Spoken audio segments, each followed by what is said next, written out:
मानगोनां दिनैनि बे गोजोन सानाव नुजाफैनो हानाय साफ्रोमबो मानगोनां आलासि आरो लोगोसे आंनिनो फंबाय बिनानाव आरो लोगोसे सयदुवार फरायसालिनि फरायसुला फरायसुलि फंबाय बिनानावमोन आरो गोबां हाबा हुखाजों जड़ित जानानै थानाय जोंहा मानगोनां आलासिफोरबो दङ। दा जोङो बयनिफ्राय गिबिसिन गाहाय आलासि हिसाबै निदुल फातगिरि आदाखौ लेंहरदों। बिथाङा स्पर्ट्सजों लोब्बा दङ आरो बिथाङा समाजनि गोबां हाबा मावो। बिनिखायनो बिथांखौ जोङो समाजनि हाबा मावगिरि आरो समाजनि थाखाय मोजां मावग्रा हिसाबै जों बिथांखौ लेंहरदों आरो लोगोसे आङो सिनायथिखौ होनायजों लोगोसे गांसे आर'नाइजों बरायनो थाखाय खावलायबाय। निदुल फातगिरि आदाखौ गांसे आर'नाइजों बरायनो थाखाय खावलायनाय जाबाय। आरो जोंहा दंफैयो हेमेन्त ब्रह्म आदाखौबो गांसे आर'नाइजों बरायनो थाखाय आरो दं जोंहा दनेस्वर बसुमतारी आदाखौबो गांसे आर'नाइजों बरायनो थाखाय खावलायनाय जाबाय। आरो जोंनि गेजेराव दंफैबावो दुलुमनि दास বাইদেউকো এখনি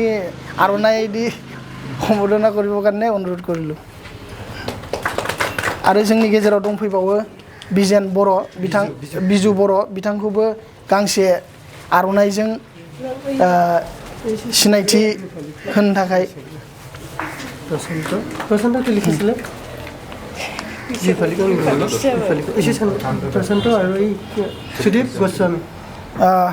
जोंनि गेजेराव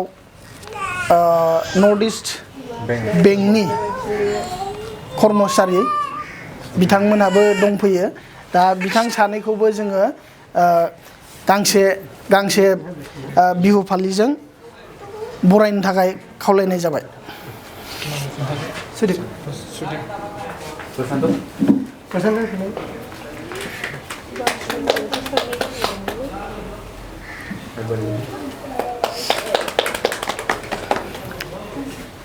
गासैबो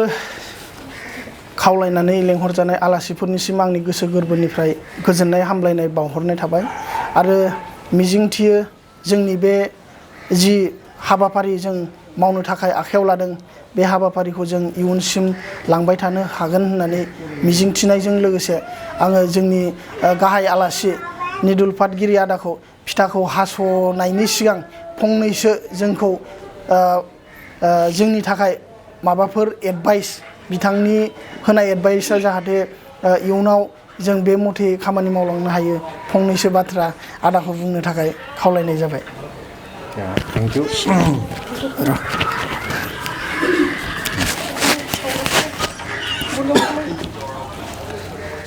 সন্মানীয় নিউজ 18 নিউজ 8 বড়ো চেনেলৰ chief editor Raja Narzary, sponsor Jitu Basumatary, managing director Munthai Goyary, লগতে সকলো সদস্যা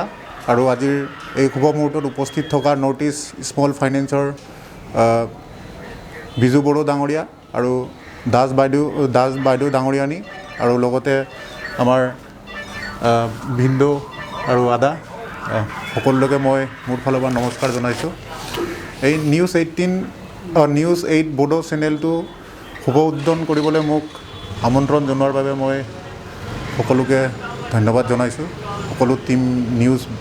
8 বড়ো চেনেলৰ সকলো কৰ্মচাৰীলৈ আৰু অনাগত দিনত আমি গাঁৱৰ পিছপৰা গাঁৱৰ সমস্যাবোৰক লৈ আৰু গঠনমূলক নিউজ কৰিব বুলি আশা ৰাখি মই ভগৱানৰ ওচৰত ভৱিষ্যতে এটা ভাল হওক বুলি ভাবি আশা ৰাখি ভগৱানৰ ওচৰত প্ৰাৰ্থনা কৰি মই অপেনিং হ'ল বুলি মই উদ্বোধন হ'ল বুলি মই ঘোষণা কৰিছোঁ পাতিব লাগিব না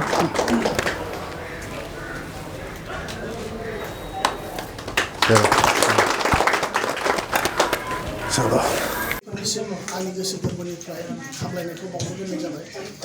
जोङो निउस 8 बड' पर्टेल चेनेल आराम्भ खालामदों आरो बेखौ जोङो सानथाम सानब्रै जाबाय जों पेजखौ अलरेडि सालायगासिनोखामोन नाथाय दिनै अफिसियेलि जोङो दिनै आराम्भ खालामबाय अफिसखौ जों अपेनिं खालामबाय क'क्राझार बाजाराव आसा खालामो गासैबो नायगिरि रायजो राजा गासैबो जोंनि 14खौ अनसायनानै लागोन आरो नोंथांमोनहा जोंखौ बोर सारस्रिहरगोन होनना मिजिंथियो गोजोन्थों